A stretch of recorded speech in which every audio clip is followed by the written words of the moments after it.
महाराष्ट्र में लोकशाही खत्म हो चुकी है, लोकशाही नहीं रही है। मैंने परली विधानसभा का फॉर्म भरा था इसलिए कि वहाँ की गुंडागर्दी, लोगों पे हो रहा अन्याय और अत्याचार, इसके खिलाफ मैंने आवाज उठाई थी।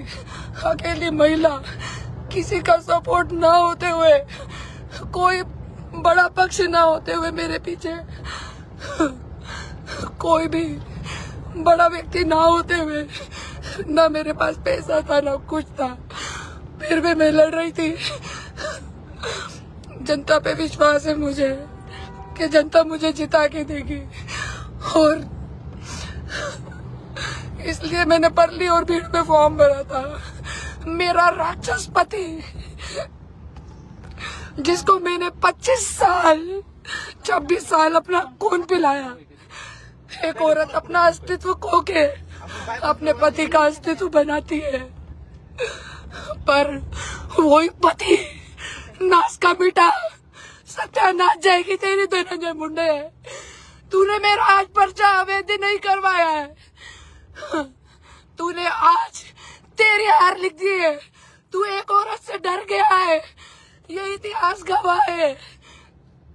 दुर्योधन, दुशासन, कंस, रावण, सबका अंत एक औरत के हाथ हुआ है, और तेरा भी राजकीय अंत, तुम लोगों का राजकीय अंत मैं करके रहूंगी। मैं चुप नहीं बैठूंगी, इतना तू ध्यान रख। मैं शांत नहीं बैठूंगी, मैं कोर्ट में जाऊंगी। तू अनुमोदक को खरीद सकता है।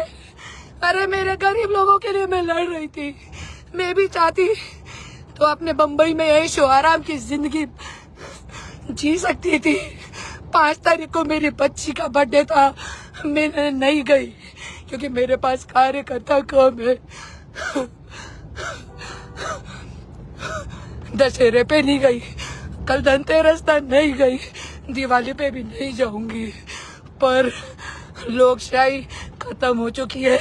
धनंजय मुंडे जैसे गुंडे और राष्ट्रवादी जैसी पार्टियां जब तक महाराष्ट्र में है, मैं बोलती हूँ नहीं, किसी महिला को न्याय नहीं मिल सकता। आज अकेली के दम पे कैसे कैसे करके मैं लड़ रही हूँ, क्योंकि मेरे जैसी कई महिलाएं हैं जो बेसहारा है, बेगुनाह है, फिर भी उनको इन लोगों ने जेल में डाला। हर किसी पे झूठे केसेस करना, दारू के धंधे, व्यापारियों को इतना परेशान करना कि उनको भीड़ जिला तक छोड़ना पड़ जाता है। परली तो दूर की बात है। ये सब चीजें जब मैंने देखी तब मैंने पक्ष निकाला। मुझे मालूम था ये सारे पक्ष एक जैसे, कोई किसी का साथ नहीं देगा। पर आज मेरा पर्चा अवैध कर दिया, और जो धनंजय मुंडे ने इतना सब कुछ अपने पर्चे में झूठ झूठ बोला है, मेरा नाम नहीं लिखा, मेरे बच्चों का नाम लिखा है।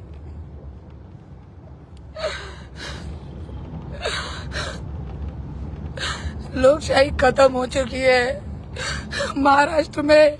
ये छत्रपति शिवाजी महाराज का है महाराष्ट्र नहीं रहा, ये बाबा साहेब अम्बेडकर का महाराष्ट्र नहीं रहा। यहाँ पे सरेआम पंकजा मुंडे बोलती है अपने समाज के बच्चों को कोयता घिस के रखो। अरे बाबा साहेब अम्बेडकर ने हमें पेंसिल दी है, पेन दिया है।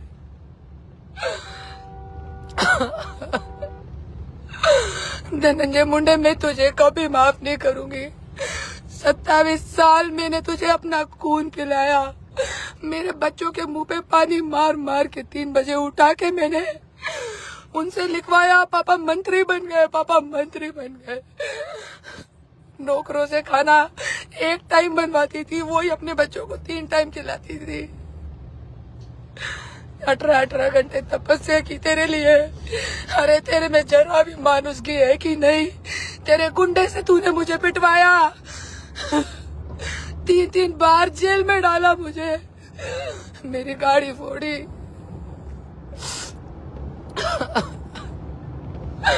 धनंजय मुंडे, तेरी राजनीति खत्म होगी अब। तू मेरे से आज ही हार गया है। तू तो उसी दिन हार गया था मुझसे। मुझे लगा था कि परली में मेरे को फॉर्म भरने के लिए 10 अनुमोदक तक नहीं मिलेंगे, पर मुझे 30 अनुमोदक ने अपने खर्चे से गाड़ी का किराया भी नहीं मांगा और 30 अनुमोदक मुझे लाके एक दिन में दिए। लोकशाही खत्म हो चुकी है। जाति पाति का राजकारण, समाज का राजकारण,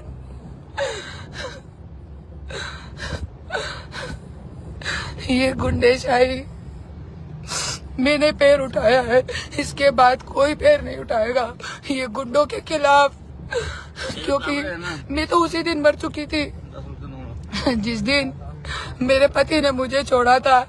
एक पति की छोड़ी हुई औरत की कोई वैल्यू नहीं होती इस दुनिया में, और मेरा पति मेरे लिए पति नहीं, मेरी सांसें था, मेरी आत्मा था।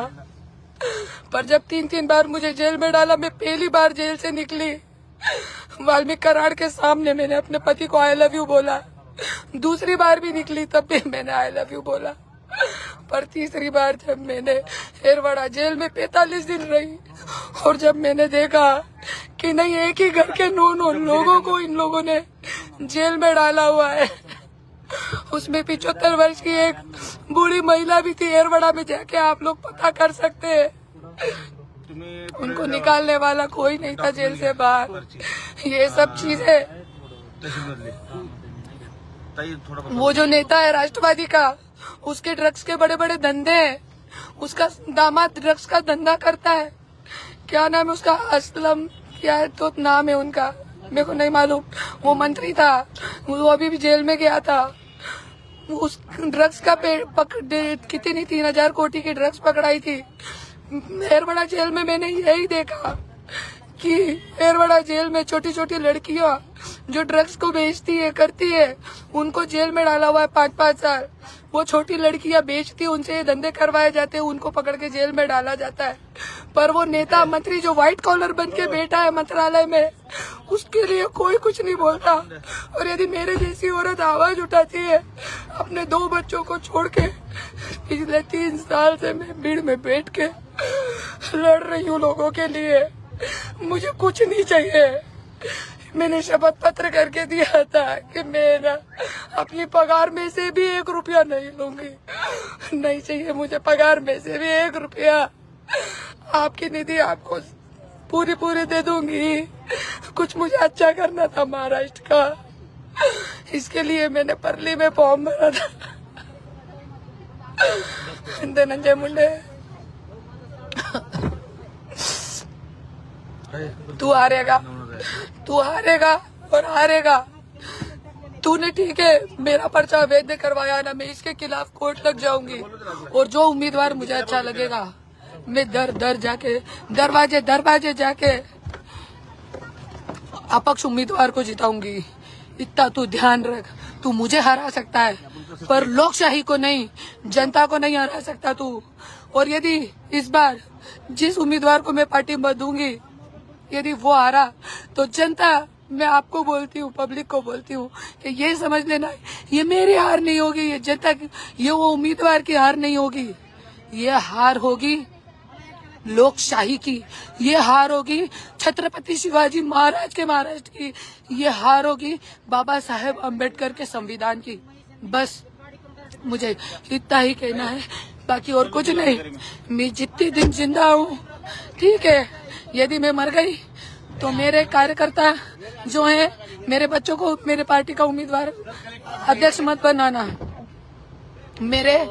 मेरा जो पक्ष का अध्यक्ष था, जो गायकवाड़ जी हैं, मेरे साथ दिन रात काम कर रहे हैं, रघुनाथ गायकवाड़, नवनाथ अरे भाऊ, इन लोगों को, महेश गित्ते, ये लोगों को, महेश गित्ते, रघुनाथ गायकवाड़, नवनाथ हरे, ये सब लोगों को मेरे पक्ष की अध्यक्षता दे देना। और मेरे पक्ष के, 1 मिनट चुप रहो ना, मेरे पक्ष के जो उत्तराधिकारी रहेंगे, स्वराज्य शक्ति सेना, जिसको एक अकेली महिला ने तिल करके बढ़ाया है, उसके उत्तराधिकारी ये लोग ही रहेंगे। और शकीला ताई, शर्मिला शेलके ताई, ये सब लोग मेरे पक्ष के उत्तराधिकारी रहेंगे। यदि मुझे कुछ हो गया तो उसका जिम्मेदार धनंजय मुंडे और गुंडा गैंग होगी उसकी, जिनका उल्लेख मैंने कोर्ट कचहरी में किया हुआ है।